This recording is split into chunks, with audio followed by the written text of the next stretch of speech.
5 seconds.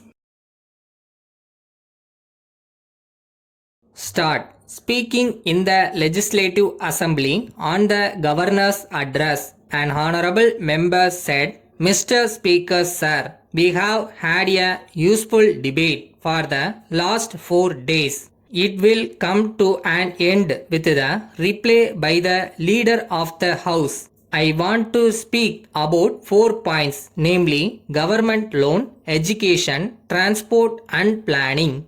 At the outset, so far as the government loan is concerned, I would like to say that it is a very pleasant thing for us to note that while the other bigger states have raised 3 crores of rupees or so by way of loans, our finance minister has thought that he should have a loan of rupees 7 crores. I congratulate him on this because it shows that the people of this state have confidence in him.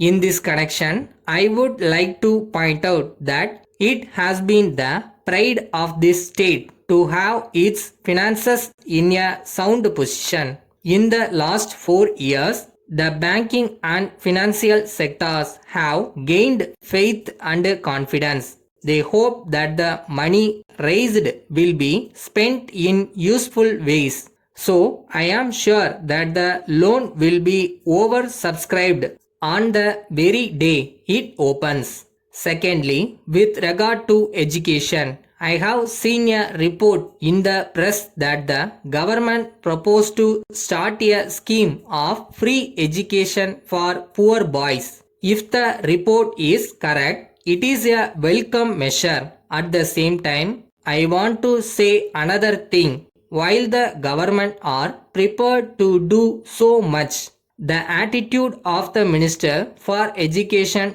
towards the private colleges which have come up during the last few years has not changed in the matter of grants. I repeat this so that the ministers may feel that because it is expressed so many times, they must pay attention to it. I would like to point out that it is really difficult to start a college. It costs very much to construct a building for a college. As the cost of building materials has gone up, in view of this, I hope that the Minister for Education will increase the grant. Thirdly, I come to transport. I am one of those who make complaints about transport from time to time. Whatever is said with the best of intentions. When transport is taken over by the government, they should have the satisfaction that they have the best transport. Much can be said in favor of transport with reference to the number of buses on the roads and the number of routes opened.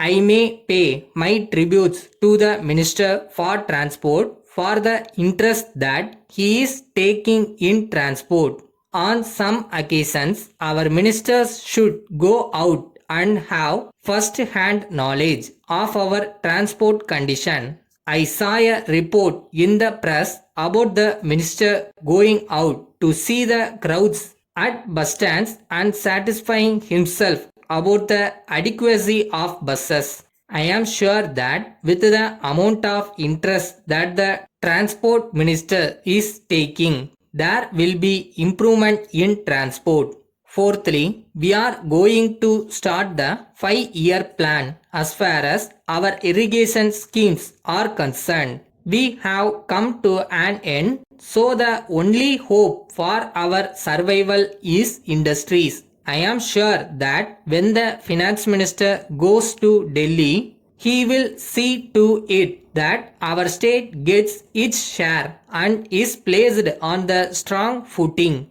Our government should do their best to show that what they now seek to do is for the benefit of prosperity. Letter from Secretary to Government, Personnel and Administrative Reforms Department, Chennai, to all heads of departments. Sir, the practice of deputing state government servants on foreign service has been in vogue for a long time. There are also rules and regulations governing their service conditions on such occasions. Clarifications have been issued from time to time on certain points with regard to such deputation. There was the practice of giving one stage promotion to government servants on such occasions. It had been ordered some time ago that the existing orders of giving one stage promotion under the foreign body when government servants were deputed to foreign service were cancelled.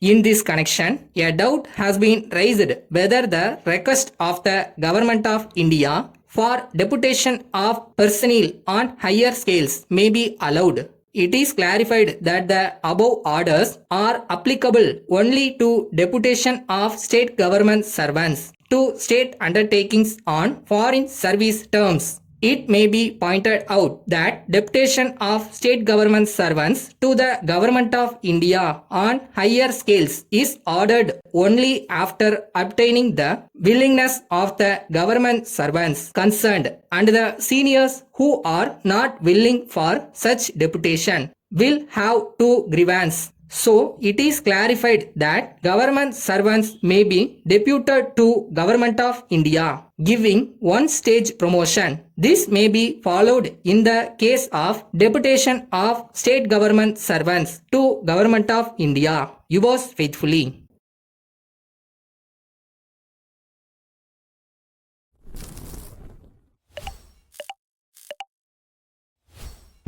நீ உண்மையாவே ஒரு விஷயத்தை நேசிச்சா அது உன்னை விட்டு எங்கேயும் போயிடாது. அதுவும் காத்துக்கிட்டு இருக்கும் உன்னை எதிர்பார்த்து.